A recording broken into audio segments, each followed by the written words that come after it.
Okay, hi everybody. Look, I'm gonna tell you guys the reason why I'm making this video for you. And I'll explain why this video's title is for dumb Americans. You guys don't get angry with me because I love American people. You guys are cool as hell. You walked to the moon, you had Elvis. But there's something that you do in the Portuguese language that is unacceptably, I don't want to use the word dumb again. Listen, okay. I had a friend, right, in Rio. He was from Dana Point, California, near LA. And we shared an apartment together. We were roommates. And this Sunday morning, we were fixing breakfast, and he went down to the bakery, get some bread. Okay, he comes back 10 minutes later with the bread, but he was a little frustrated because he said everybody started laughing at him at the bakery, especially this fat old lady who walked up to him and said in Portuguese, "Son, don't say that again." And then she walked away from him laughing. Okay, this is what happened. I asked him, his name was Greg. I was like, "Greg, so what did you say exactly?" And he said, "Well, I'd like to buy bread, French bread, kind of fake French bread they make in Brazil, but it's not bad, really." Okay, and in bread in Portuguese is pão.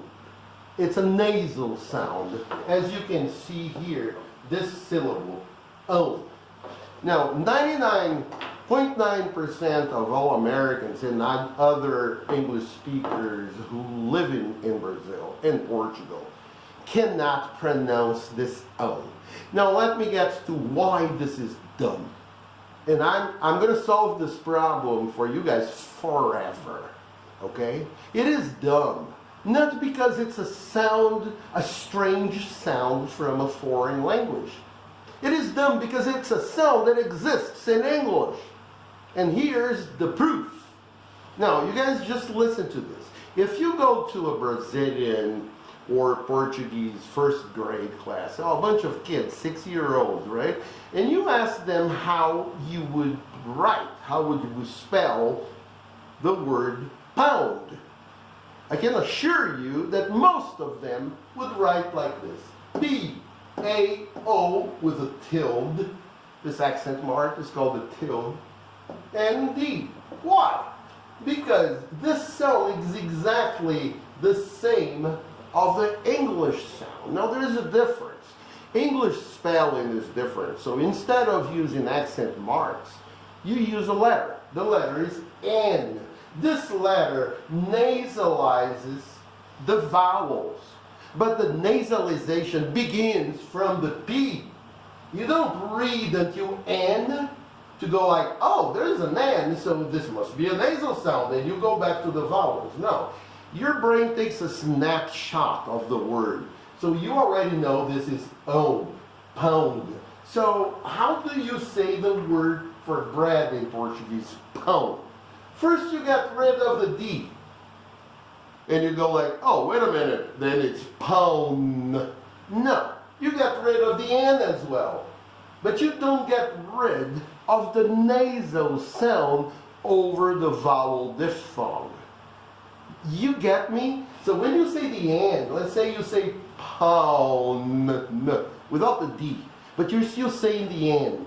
The N is a consonant, so your tongue stops the vowel when it touches the top of your mouth. So you're going to go pound, n. Okay, there's no n, there's no N. You just keep your mouth a little open because you were saying a vowel. Don't put your tongue on the top of their mouth to say the N. There's no N. It's just a nasal sound that continues. So when you say pound in English, you are saying pound. So the word for bread in Portuguese, pão, is nothing but pound without the N and the D. Are you following me? Okay, so the reason why this fat old lady came, told him not to say that again, and started laughing, and everybody at the bakery started laughing at him. It's because if you don't nasalize pão, you're gonna say pau. So what my friend Greg ordered at the bakery was French pau. Pau, folks, means wood, but it's also slang for dick. Yeah, you heard me well. Penis. Okay, so imagine this gringo at a bakery in Brazil saying out loud, "I'd like to buy some French dick." Of course, everybody had to laugh. And you guys are my friends. You're not going to do this anymore. Just remember, pão is nothing but pound without the ND. So everybody, pão.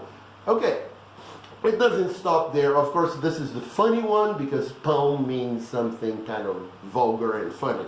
But words like São, like the name of the city, São Paulo, is not Sao Paulo, for God's sake. São is the same as sound. Can you hear the sound of my voice?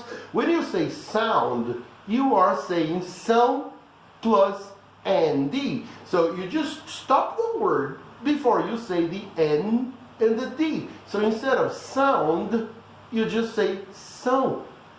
São Paulo. You got me? And then hand. How do you say hand in Portuguese? Mão. What is that? That is mound. You know, like a mound of rancid butter. Mound.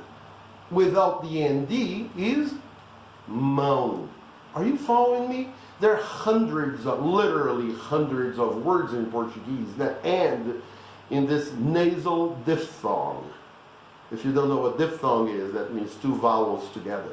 Okay? So, pão, mão, são. Now, if you make a mistake with the other ones, nobody's going to laugh at you. They'll just know that you're a gringo who can't pronounce the ão. But please, pretty please, with sugar on top, folks, don't go to a bakery and say that you want to buy pau, because you know what it means.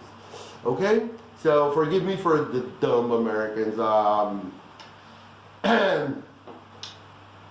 It's there just to stress how silly it is not to be able to pronounce a sound in a foreign language when this sound is exactly the same as in your language. Now, I'm pretty sure some linguists will tell you I'm wrong. Now, listen to me. Most linguists are full of it. How do I know? Well, I'm a linguist as well, okay? So you guys just listen to me, and no fat old lady will make fun of you in a bakery in Brazil. Okay? We're cool? Adios.